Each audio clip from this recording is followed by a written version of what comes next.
Okay, welcome to episode two of PropCast. My name is Simon Campbell from Investing Expos, and I'm joined by Tony Williams, son, beg your pardon, Tony Williamson. We are both working on the London Prop Trading Expo, which is taking place in May 2025 in London. I'm delighted to be joined today by Chris Tubby from Trading for Tomorrow. Chris, you and I know each other for several years now. You've talked at a lot of the IX trader events that are run in London, and you've coached thousands of traders over the years. Thank you for joining us today. Thanks for inviting me. Really looking forward to it. So, what we thought we'd try to do is just a little bit of insight into what kind of trader you are, a little bit about your backstory. We're trying to build up a collection of these small interviews, just as a taste of the type of trader and educator that we'll have at the shows that we'll work with. And it's just valuable for anybody that's coming into the market as a trader, whether you might be just in sort of getting started, wondering what to do, what to download, and who to follow. Chris is someone who's been in the market, of course, as a professional trader, starting out on the trading floors in the 1980s, which 70s, actually. 70s. I wasn't Mm. going to go back that far, but you said it. Just tell us a little bit about how did you sort of trip into trading? How did it all start? Well, it was funny because, you know, when you're school and college and all that, you have different ideas of what you're going to do, and quite often to what you're going to end up with. I had no idea what trading was even about because there wasn't really that much of it sort of publicized or that going back into the 70s. And in my mind, I was going to become an accountant because I love numbers, so it was perfect for me. And then I had some time, sort of. I got a job offer, but then I thought, oh, I just want to go and see what else is out there first. And I went into London. I ended up going for two or three interviews, and one of them was with the London Commodity Exchange. And they pretty much offered me a job there and then. So I thought, well, well, shocked a little bit. I was like, okay, let's have a go at this.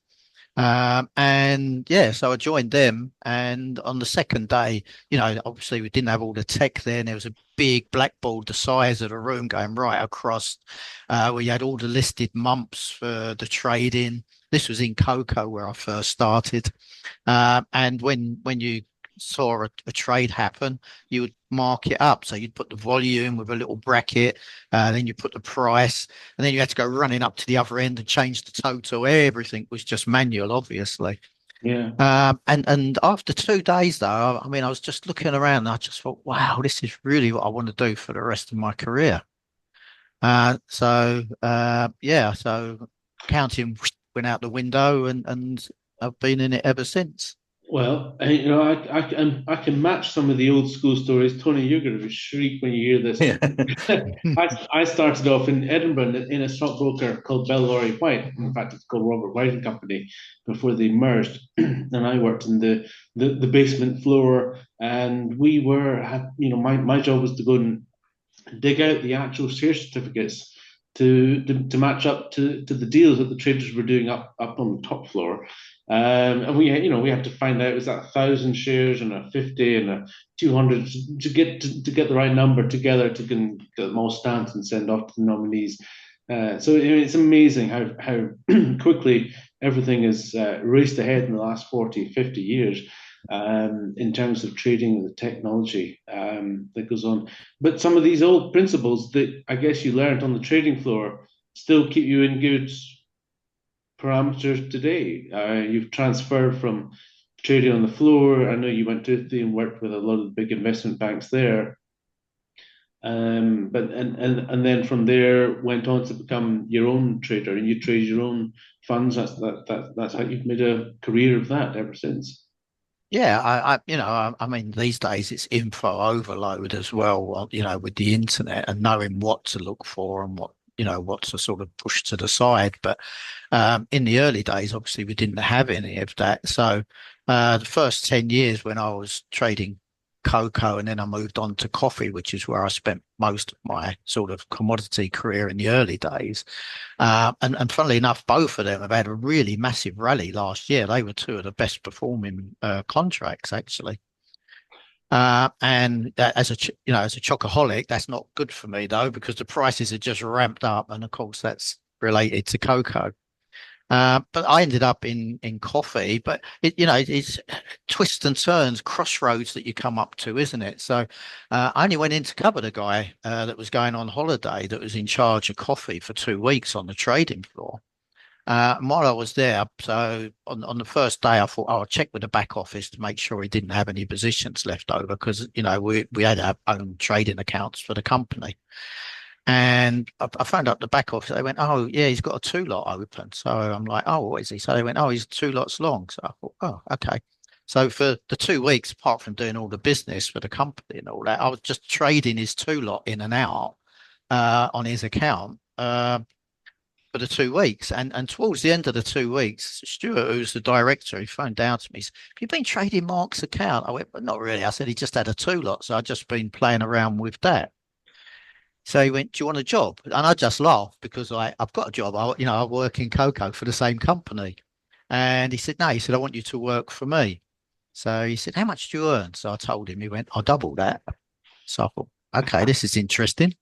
And then I thought I pushed my luck. So I went, yeah, but cocoa give good bonuses. He said to me, okay, he said, I'll guarantee you 100% bonus as well. Sounds So I thought, right, so I'm going to become a coffee trader then. And yeah, I went back and told the cocoa guys. My MD was cocoa through and through in his blood, though. He was fuming with me. He made me go in the rubber market for 3 months as punishment before I could go migrate onto coffee. commodities, do they behave differently from the FX markets and the share markets? What Yeah, do you like absolutely. particularly about? Do you find them a little bit more predictable, or They're more unpredictable. If you don't know the fundamentals relating to them, weather, tariffs, wars, just supply routes. I mean, there's so much that can impact them. And then, of course, I'm talking about the soft markets like coffee and cocoa. As I say, had massive rallies last year. But also you've got the agricultural products that was massively impacted at the moment that Russia invaded Ukraine. And then you've got Israel and sort of the wars going on in the Middle East where it's control of supply and access to the supply routes. I mean 80% of global goods are exported by sea. And when you lose those shortcuts, I mean, that adds to costs, it adds to time of transport. So it sort of disrupts the supply chains as well. So, if you're trading any other financial market, you really need to sit back and study and understand how commodities work before you try and trade them. Otherwise, you're more likely to get hurt by them first. I think these supply routes, I understand this is why President-elect Trump wants to buy Greenland because predicting when the ice melts, it's going to open up this great shipping route. Even though he doesn't believe in global warming, of course, but he seems to believe that the ice is going to melt. And the Panama Canal, these two channels are going to be absolutely key for international trade. It's fascinating. Coming a little bit more back to the trading in your sort of day-to-day trading, what kind of strategy would you employ normally? Is it a repeat strategy that you look at, or do you just wait and see? Because I sort of trade all the asset classes, I'm constantly sort of monitoring all of them, and I've got different strategies, different techniques depending on what I'm trading. If I'm going into something like one of the indices, S&P or the Dow or even Nasdaq at times, something like that, or gold is very much just an outright position at a flat price. So I'm either long or short of the market. If I've got a longer term view, a much longer term view for 2, 3 months where I believe markets are going, I'll even look at the options. And then if I'm trading something like oil, then I will trade strategies, which brings me back to my early commodity days of calendar spreads, where you got all the listed months. And the reason for that is because I can slow the market down. I can reduce the volatility. I can actually decide how much volatility and risk I want in my trades by doing that. Because effectively, I'm just taking either a long short position or a short long position. So I'm just playing the forward curve. How are you doing this? What sort of platform or brokers are you using for your trading? Again, platforms, it's really down to personal choice. My favorite one is CQG. But you've got to remember that's just for futures and options. If you're looking for CFDs, most people use MetaTrader, but to be honest, I prefer CTrader. Right. Okay. And C Trader, Tony, you'll know C Trader seems to be one of the most popular platforms for prop firms as well. Yeah, there's been quite a few new platforms that sparked out of a rise of prop trading. So you've got DX Trade, Match Trade. Um, I still prefer MetaTrader myself, just because that's what I started on. But yeah, CTrader is great as well. Um, yeah, And you can I do like CTrader because you get the charts and things with it as well, and they seem, it seem pretty good. Again, because I like using technical analysis. So, I'm blending my sort of fundamental knowledge that I built over 50 years along with my technicals. Most people use candlesticks, which I do use, but I use a couple of other different charts for different signals as well. have you ever dabbled in expert advisors or quant sort of stuff? Quant stuff, yeah. I mean, we've spent 2 years replicating the way that I trade, the techniques that I use, and the sort of the technical analysis, and putting that into an algo, which we've completed now, and we're actually building one for a customer as well. Oh, nice. I mean, I started with it, but I kind of gave up. It's got a bit too technical for me. But yeah, I mean, these days, if you want to get a job in one of the banks or institutions, you want to go that route rather than trading your capital or doing it for yourself, then you really need to be a quant these days. So you've got to have the Yeah, yeah. coding skills as well. Otherwise, they're not really interested in you. I mean, what do you think about the future of trading? I mean, AI will eventually take over the whole job, or I mean, it'll have a massive impact, but I don't, it's like HFTs, it's like algos. I mean, they're all there, but so are the traders. As long as you know what you're doing and you manage your risk right, and you've got the right techniques to use, there's still money to be made. right? I mean, look, how much money do you think on that subject of real money? You're a trader. You wanted to pivot into being a trader full time. What? How much is enough to start? I mean, this is a question we get all the time, and it can vary, of course. But if you just want to sort of cover basic costs and make a few thousand a month, realistically, in terms of the returns that an average trader can Yeah. is I mean, if you go back to the IX show last year, I asked a question while I was presenting, like when you could make more money at trading than you can at your day job, how many of you would give up? And the majority of hands shot up in the air that they would give up. And I just turned around and went, well, you're wrong. So, sort of a lot of shocked faces there, like, what do you mean by that? And there's a massive difference between wanting to make money and needing to make money. yeah, And once you give up that day job, you go from wanting to make money to needing to make money. So, the guys that come through my courses and all that, and, because everyone asks the same question, when am I going to be ready? When am I going to be ready? And of course, how much do I need and all that? And I just say, listen, you need to sort of work out what all your X's are. So all your personal expenses for a year, and I mean a year as well, plus any business expenses that you're going to have for your trading. So you've got to make sure all of that's covered. And then you've got to add a percentage on top of that, because otherwise, what's the point of doing it just to feed everybody else? You want to feed yourself as well and profit from it. So you add on a percentage on top of that, and then when you got that, divide it by 12, and that's what your monthly outlay is. Divide that by 20, and that's really your start point for how much you should be hoping to make on a daily basis. But you shouldn't make it a target, because I hate the word target when it comes to trading anyway. I So much prefer goals, because targets is something you almost see desperate to reach, whereas a goal is something you're hoping to make over time. yeah. Mindset, getting yourself in the frame of mind. What's the toughest lesson to learn? What's something that people?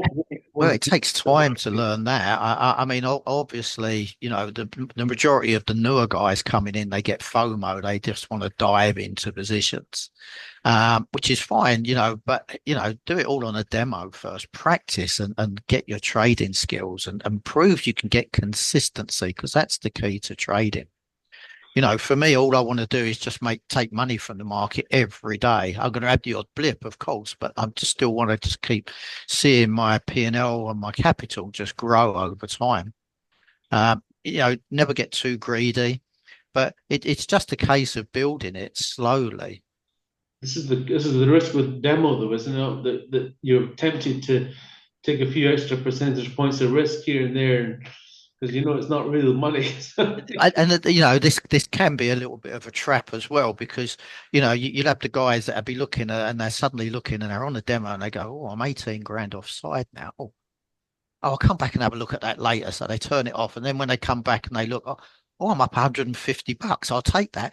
Oh, I've made $150." But obviously, with the risk, they wouldn't have been able to get to that point. So again, for my guys coming through, I give them different techniques to make it a bit more realistic when they're on a demo. So there are some consequences, because there's got to be consequences to make it work. Because you can believe that you're treating it as seriously as possible, but in the back of your mind, you still know it's not real.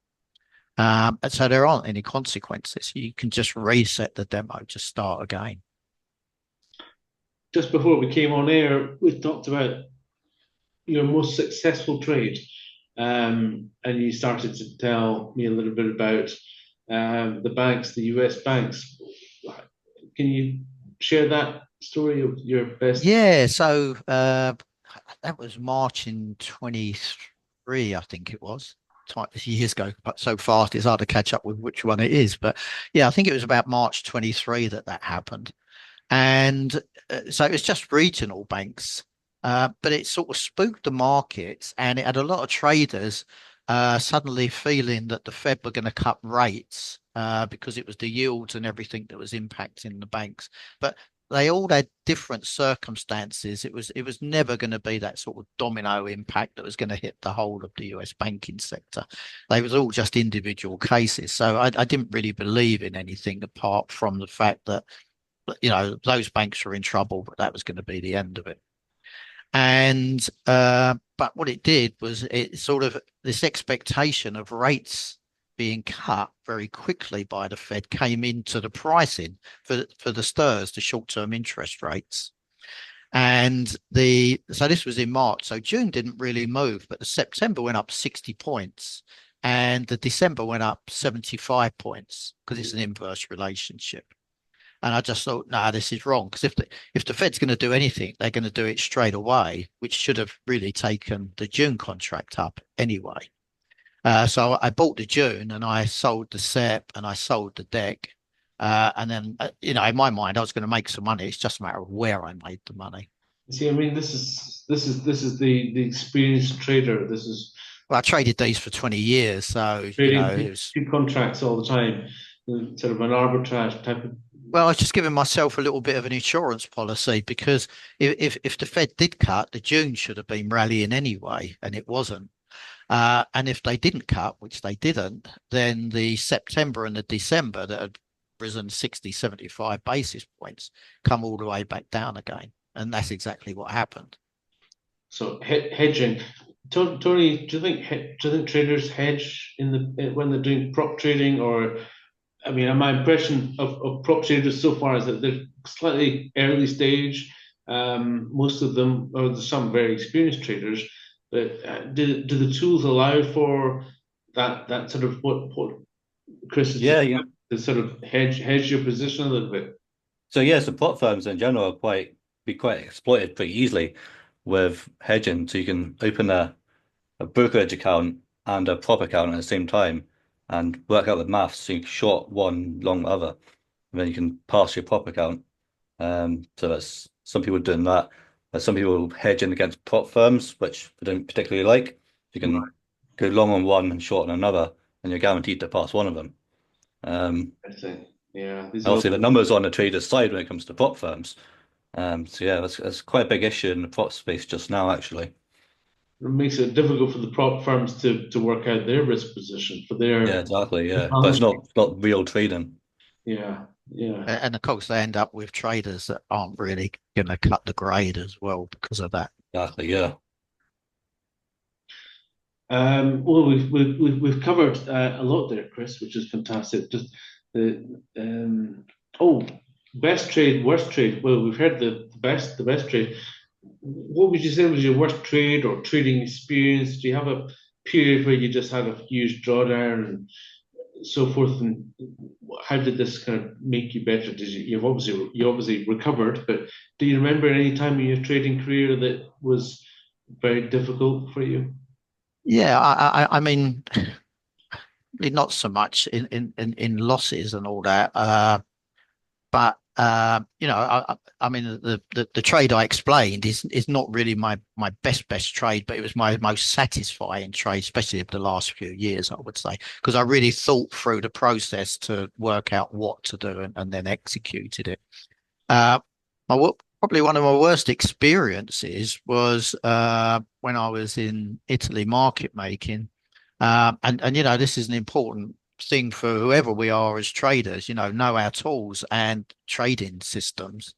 And it was a point where we had this rollover, where we was getting one expiry coming into the next one, and it was a new system to me. And I wasn't sure what to use, and I was given the wrong advice. And so the next morning, when I turned everything on, within 10 minutes, I was down about 15,000 euros. Ouch. Yeah, so it was a little bit irritating, but then you just claw it back over a couple of days, so it wasn't too bad.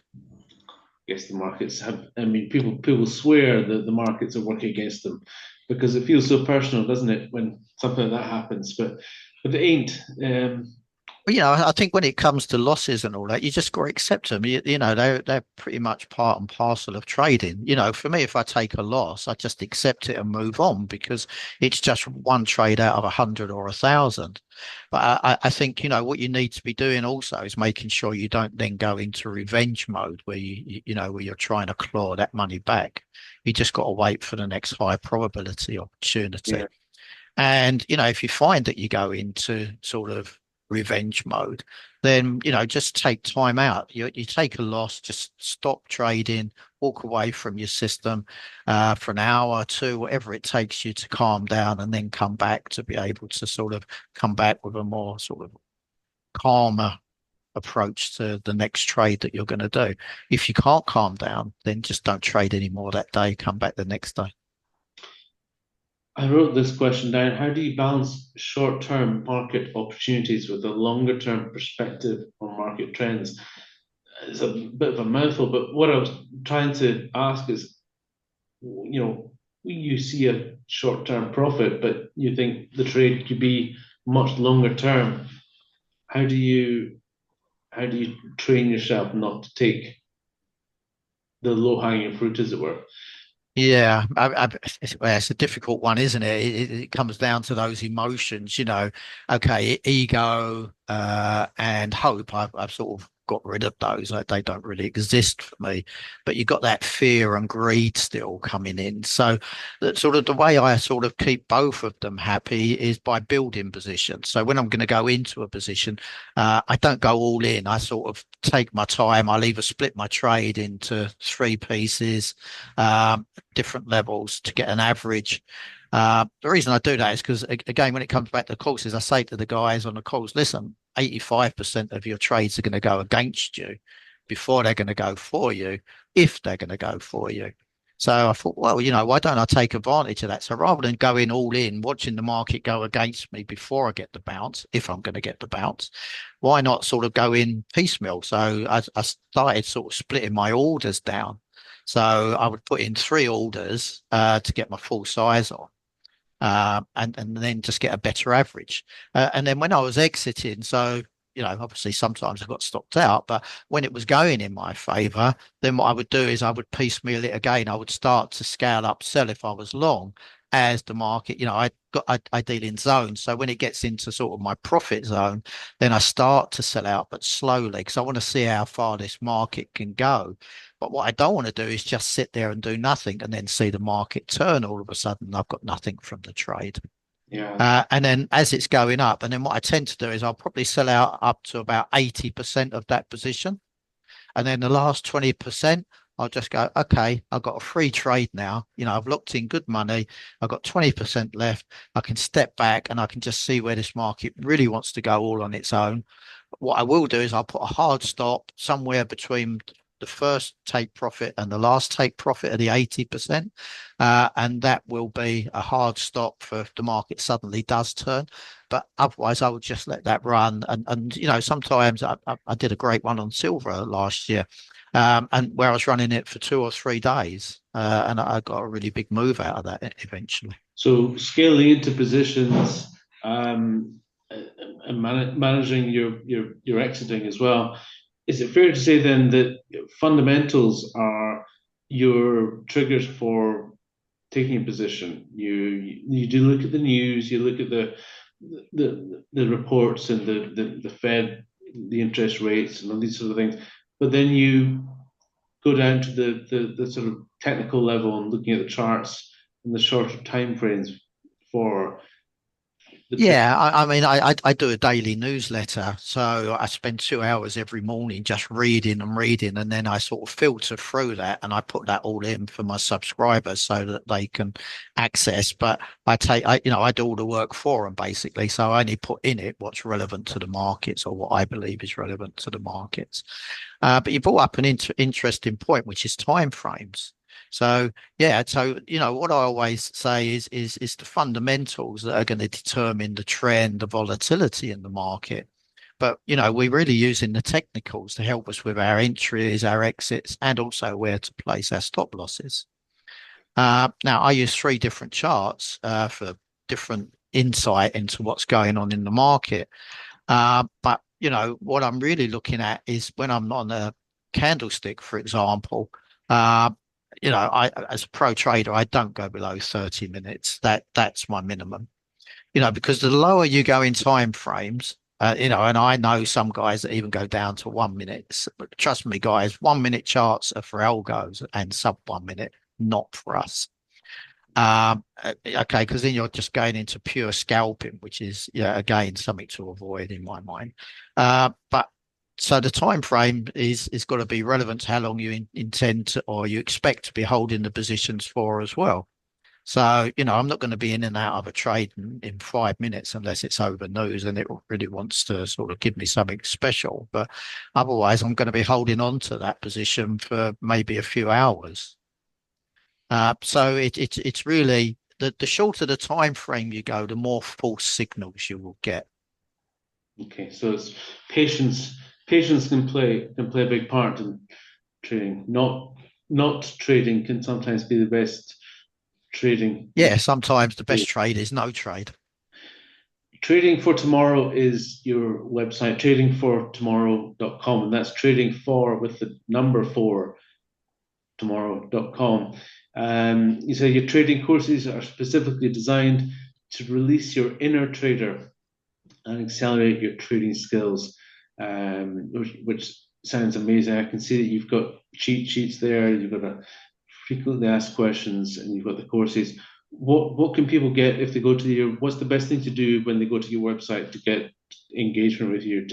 Is there a list or something? Yeah, I think that, the first thing is to work out where you are in your trading journey. So I've got a roadmap on the landing page as well, so people can sort of assess where they are in their trading journey, because that can then sort of lead them into sort of potentially the types of courses they should be looking for.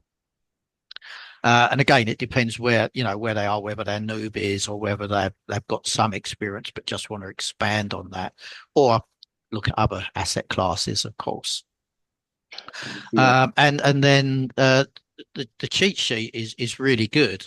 I'm saying that because I did it, but it was because one of my customers, he was in Jordan, and he said to me one day, he said, "Chris, have you got a cheat sheet?" And I went, "Well, no." And then there was a pause. I went, "All right, I'll create one for you." So I created one for him. And then I thought, while I'm doing that, I thought, oh, I might as well do one for the website. So I just expanded on that. And then it ended up sort of covering 6 or 7 different areas, technical analysis, risk management, trading techniques, blah, blah, blah, all the way through. So, I mean, that's quite useful.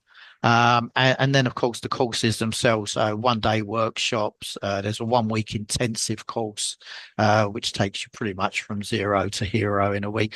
You may not know anything about trading. By the end of the week, you feel more comfortable about understanding what it's about. Yeah. But of course, that's still only the start of your journey. And then, of course, for those that are really serious about trading, I do a 6-month flexi masterclass, which they can sort of work around everything else that they've got going on in their life. Fantastic. Well, Chris, Tubby, thank you so much for joining us. I think we'll wrap it up there. We could go on longer.